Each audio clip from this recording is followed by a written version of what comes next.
갈라디아서 3장 19절에서 29절입니다. 다 같이 함께 한 목소리로 읽겠습니다. 그런즉 율법은 무엇이냐? 범법함으로 더하여진 것이라. 천사들을 통하여 한 중보자의 손으로 베푸신 것인데 약속하신 자손이 오시기까지 있을 것이라. 그 중보자는 한 편만 위한 자가 아니나 하나님은 한 분이시니라. 그러면 율법이 하나님의 약속들과 반대되는 것이냐? 결코 그럴 수 없느니라. 만일 능히 살게 하는 율법을 주셨더라면 의가 반드시 율법으로 말미암았으리라. 그러나 성경이 모든 것을 죄 아래 가두었으니 이는 예수 그리스도를 믿음으로 말미암는 약속을 믿는 자들에게 주려 함이라. 믿음이 오기 전에 우리는 율법 아래에 매인 바 되고 계시될 믿음의 때까지 갇혔느니라. 이같이 율법이 우리를 그리스도께로 인도하는 초등교사가 되어 우리로 하여금 믿음으로 말미암아 의롭다함을 얻게 하려 함이라. 믿음이 온 후로는 우리가 초등교사 아래에 있지 아니하도다. 너희가 다 믿음으로 말미암아 그리스도 예수 안에서 하나님의 아들이 되었으니 누구든지 그리스도와 합하기 위하여 세례를 받은 자는 그리스도로 옷 입었느니라. 너희는 유대인이나 헬라인이나 종이나 자유인이나 남자나 여자나 다 그리스도 예수 안에서 하나이니라.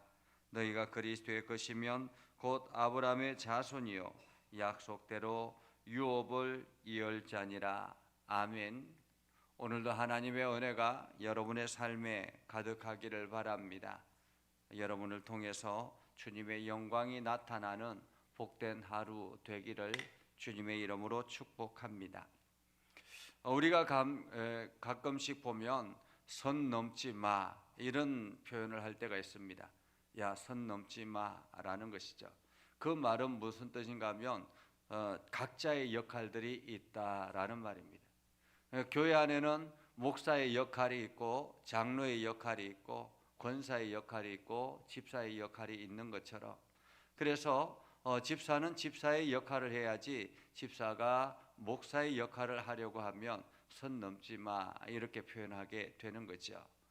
우리가 가정에서도 마찬가지고 각자의 주어진 일들 속에서도 마찬가지입니다. 선이 분명하게 있다라는 말은 그 사람의 하는 역할이 있다라는 말입니다. 오늘 그런 의미에서 율법의 역할은 무엇일까라는 것입니다. 율법의 역할은 무엇일까? 그리고 예수 그리스도는 왜 오셨는가라는 것이죠. 오늘 19절에 보면 이렇게 말합니다. 그런즉 율법은 무엇이냐? 율법은 무엇이냐? 이게 이 갈라디아 교회가 율법 때문에 굉장히 많은 고민과 갈등이 있었지 않습니까? 그들이 이 유대 율법주의자들이 들어와서 그들에게 율법을 지켜야 된다고, 이방인들에게 율법을 지켜야 된다고, 율법을 지키기 위해서 제일 먼저 해야 될 것은 할례라고 그렇게 강조합니다. 이러한 것들 때문에 갈라디아 성도들이 주저주저하게 되고 혼란을 겪게 되는 그러한 상황에서 율법의 역할이 무엇인가, 율법은 무엇인가 하는 것을 분명하게 할 필요가 있었다라는 것이죠. 그래서 율법은 무엇이냐, 율법은 왜 이 땅에 들어오게 됐는가라는 것입니다. 하나님께서 처음 이 땅을 창조하셨을 때, 아담을 창조하셨을 때, 그리고 하와를 만드셨을 때, 그때에 율법이 있었습니까? 그때는 율법이 필요가 없었습니다. 그렇죠? 그때는 율법이 필요가 없었습니다. 그들은 하나님과 늘 동행했고 하나님의 말씀을 듣고 하나님과 함께 기뻐하는 삶을 살았습니다. 이것이 하나님께서 이 땅을 창조하셨을 때 본래의 모습입니다. 그런데 무엇이 들어왔습니까? 죄가 들어왔습니다. 죄가 들어와서 죄가 사람들을 망치게 되었고 사람을 죽이게 되고 탐욕을 만들게 되고 그러면서 점차 세상은 타락해 가기 시작했습니다. 처음에는 죄가 가볍게 시작했지만은 그 죄는 점차 온 사회를 파멸로 몰아가게 됐던 것입니다. 그래서 하나님께서 이 땅에 그 죄를 알리게 하기 위해서 율법을 주셨다라는 것입니다. 율법을. 그래서 성경은 이렇게 말하죠. 범법함으로 더하여진 것이다 라는 것입니다. 범법함으로. 그러니까 범법함으로 죄가 생겨났기 때문에, 사람들이 죄가 생겨났기 때문에 하나님께서 추가적으로 율법을 주셨다라는 말입니다. 율법은 처음부터 있었던 것이 아니라라는 거죠. 추가적으로 추가된 것이다 라는 말입니다. 그래서 율법을 주실 때 천사를 통하여 한 중보자의 손으로 베푸신 것이다. 여기서 이 중보자는 모세를 말합니다. 율법을 준 모세.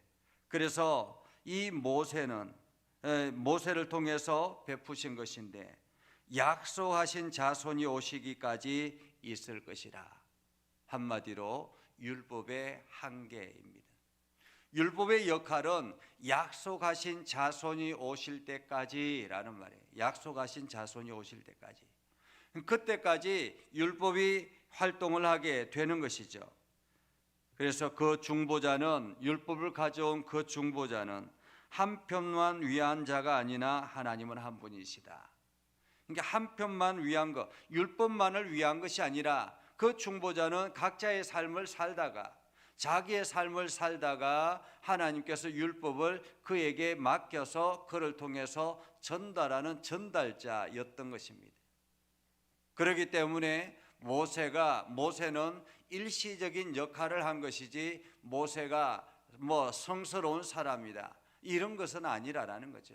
중요한 사람이 된 것은 아니라라는 것입니다. 그러면 율법이 하나님의 약속들과 반대되는 것이냐?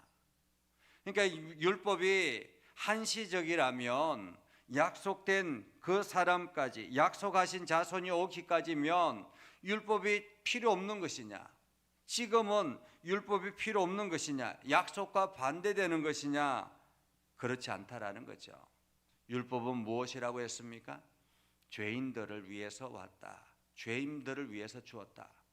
죄인들을 위해서 주었다라는 말은, 여러분 거울을 왜 봅니까? 거울은 자기를 돌아보기 위해서 보는 것입니다. 그죠? 거울을 왜 만들었습니까? 거울이 처음부터 생긴 것은 아니잖아요. 우리가 자꾸 생활하다 보니까 얼굴에 뭐가 묻었는데도 자기 자신은 모르는 거예요. 자기 자신의 외모가 어떻게 생겼는지 자기 자신은 모르는 거죠. 그래서 자기가 지금 무엇이 잘못되었는지도 모르고 막 거리를 활보하기 시작합니다. 그래서 실수하기도 하고 여러 가지 사람들에게 창피를 당하기도 합니다. 그래서 자기를 돌아보는 것이 있었으면 좋겠다. 그렇게 해서 만든 것이 거울 아닙니까? 거울을 볼 때마다 자기 얼굴에 뭐가 문제가 생겼는지, 자기의 옷에 어떤 문제가 생겼는지 이러한 것들을 보게 되는 것처럼 율법은 자신을 포기하는 역할을 하는 것이다. 다시 말하면 내가 무엇이 잘못되었는지, 내가 지금 어떤 모습으로 살아가고 있는지 자기 자신을 돌아보게 하는 것이다. 그래서 율법은 하나님의 약속과 반대되는 것은 아니다라는 거죠. 반대되는 것은 아니다. 만약에 능히 율법이 사람을 살리는 역할을 한다면, 죄를 사해주고 영생을 얻을 수 있는 역할을 하게 된다면 지금도 충분히 그럴 수 있게 됐다라는 것, 그럴 수 있는 것 아니냐라는 것입니다.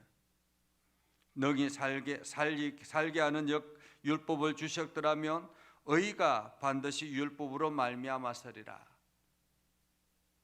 그러니까 이 거울은 우리 자신을 깨끗하게 할 수는 없습니다. 그죠? 자기를 돌아볼 뿐이지 자기 자신을 스스로가 깨끗하게 할 수 없다. 그것이 거울의 한계점이라고 말할 수 있습니다. 그러나 성경이 모든 것을 죄 아래 가두었으니 이는 예수 그리스도를 믿음으로 말미암는 약속을 믿는 자들에게 주려 함이라. 다시 말하면 율법을 통해서 죄가 이런 것이다 라는 것을 알려서 율법은 죄를 가두는 역할을 하는 것이다 라는 말이죠. 죄를 가두는 역할을 하는 것이다. 그래서 믿음이 오기 전에는 우리는 율법 아래 매인 바 되고 계시될 믿음의 때까지 갇혔느니라. 늘 그 율법의 한계 아래서 살아가게 됐다라는 거죠. 율법의 한계 아래서. 이는 율법이 우리를 그리스도께로 인도하는 초등교사가 되어서 우리로 하여금 믿음으로 말미암아 의롭다함을 얻게 하려 함이라 라고 말합니다. 믿음으로 말미암아 얻게 하려 함이라. 그러나 믿음이 온 후로는 우리가 초등교사 아래 있지 아니하도다. 여기서 초등교사라는 말은 우리를 이끌어가는, 마치 어린아이가 있는데 이 어린아이를 학교로 이끌어주는 안내자 역할을 하는 것이 초등교사입니다. 초등교사는 가르치는 역할을 하는 것이 아니라 그 아이가 잘 성장할수록 도와주는 역할을 하는 것입니다. 그렇기 때문에 율법은 우리를, 하나님의 사람을 잘 하나님께로 인도하는 역할을 하는 것이지 그 우리의 죄까지 다 이렇게 용서해주고 회복시켜주는 그런 역할을 할 수는 없다라는 것입니다. 그것이 초등교사의 한계라는 것이죠. 너희가 다 믿음으로 말미암아 그리스도 예수 안에서 하나님의 아들이 되었으니, 이게 우리가 이제 거울이 왜 필요하다고 했습니까? 우리의 얼굴에, 우리의 모습에 뭔가 조금 잘못됐는가 하는 것을 돌아보고 고치게 하기 위함이라고 했잖아요. 그런데 이제 과학이 점차 발달이 됐어요. 발달이 돼서 이제 어떤 통에 딱 들어가면 이게 최고의, 우리가 가지고 수 있는 최고의 멋을 낼 수 있는 그러한 시스템이 딱 준비됐다면 우리는 더 이상 거울을 볼 필요가 없겠죠. 거기에 들어갔다 나오면 최고의 환경에 내 자신의 모습이 되니까 더 이상 나를 돌아볼 필요가 없는 것처럼 오늘 예수 그리스도가 바로 그러하다라는 것입니다. 하나님께서 예수 그리스도를 우리에게 주심으로 말미암아 우리의 모든 죄가 용서받고 예수 그리스도를 믿음으로 말미암아 우리는 하나님의 거룩한 백성이 되어서 최고의 거룩한 모습으로 살아가게 되기 때문에 더 이상 율법에 제한되지 않는다라는 말입니다. 아니, 율법이 필요가 없다라는 거죠. 아니, 율법을 넘어서는 삶을 살게 되기 때문에 굳이 율법을 내가 신경을 쓸 필요가 없다라는 것입니다. 그래서 누구든지 그리스도와 합하기 위하여 세례를 받은 자는 그리스도로 옷 입었느니라. 여러분들이 예수 그리스도로 합하기 위해서 세례를 받았다면 이미 여러분은 예수 그리스도의 옷을 입은 사람이고, 그 사람들은 누구나가 다 유대인이나 헬라인이나 종이나 자유인이나 남자나 여자나, 이 말은 굉장히 중요한 말입니다. 왜냐하면 그때 당시에는 유대주의자들만 하나님의 거룩한 백성이라고 생각했기 때문에, 그래서 이것은 율법을 통해서가 아니라 예수 그리스도 안에 있으면 유대인이나 헬라인이나 종이나 자유인이나 남자나 여자나 모두가 그리스도 안에서 하나이니라. 사도 바울은 이것을 깨달았기 때문에 이방인들에게 복음을 전하기 시작한 것입니다. 너희가 그리스도의 것이면 곧 아브라함의 자손이요 약속대로 유업을 이을 자지라. 그래서 여러분이 예수 그리스도 안에 있으면 아브라함에게 약속하셨던 그 약속이 여러분들에게도 그대로 이어질 것이다 라는 것입니다. 여러분들은 아브라함에게 허락하셨던 그 축복의 약속, 복의 근원이 되겠다고 약속하신 그 약속, 구약 성경에 나오는 여러 믿음의 조상들의 삶의 약속, 그 약속이 여러분들의 약속인 것입니다. 그래서 우리는 성경을 읽는 거예요. 구약에서 하나님께서 이 사람에게 이렇게 행할 때 이렇게 역사하셨던 것처럼 오늘 우리들에게도 그렇게 역사하실 것이기 때문에 우리는 그 약속을 믿고 기도하고, 하나님, 내가 이렇게 예수 그리스도 안에 있습니다. 하나님, 이 사람에게 이렇게 행하였던 것처럼 오늘 나에게도 이렇게 행하여 주십시오. 우리가 그렇게 기도하는 거죠. 여러분들이 말씀을 가지고 기도하는 것은 그래서 힘이 있는 거예요. 하나님께서 이렇게 약속하셨으니까 오늘 나에게도 이런 복을 허락하여 주옵소서, 나에게도 이렇게 인도하여 주시옵소서, 그렇게 나아가는 거죠. 이제 여러분은 율법 아래 있는 사람이 아니라 그리스도 안에서 참 자유를 얻은 사람들입니다. 이제 여러분들은 하나님께서 약속하신 그 구약의 약속이 지금도 여전히 여러분들에게 유효하다라는 사실을 기억하고 믿음에 굳건하게 서며 나아가기를 주님의 이름으로 축복합니다. 기도하겠습니다. 거룩하신 아버지 하나님, 오늘도 우리 가운데 함께 하시고 하나님의 은혜를 더해 주셔서 우리가 믿음 안에 서게 하시고 하나님의 영광을 더 높이게 하여 주심을 감사합니다. 아버지 하나님, 오늘도 우리가 주의 말씀 듣사오니 하나님 저희들에게 지혜를 더해 주시고 하나님의 능력을 더해 주시고 하나님의 권세를 더하여 주시옵소서.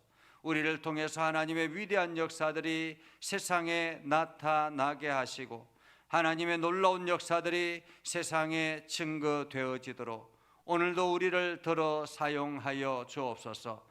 우리를 율법에 가두지 아니하고 예수 그리스도 안에서 참 자유케 하여 주심을 감사합니다. 하나님, 우리가 날마다 믿음의 승리자 되게 하옵소서. 예수님의 이름으로 기도드리옵나이다. 아멘. 이제는 우리 구주 예수 그리스도의 은혜와 하나님 아버지 극진하신 사랑과 성령님의 감화 감동 역사 위로 교통하심의 은혜가 오늘도 주님의 말씀 붙들고 나아가는 믿음의 백성들 위에 하는 모든 일들 위에 영원토록 함께 하옵시기를 간절히 축원하옵나이다. 아멘.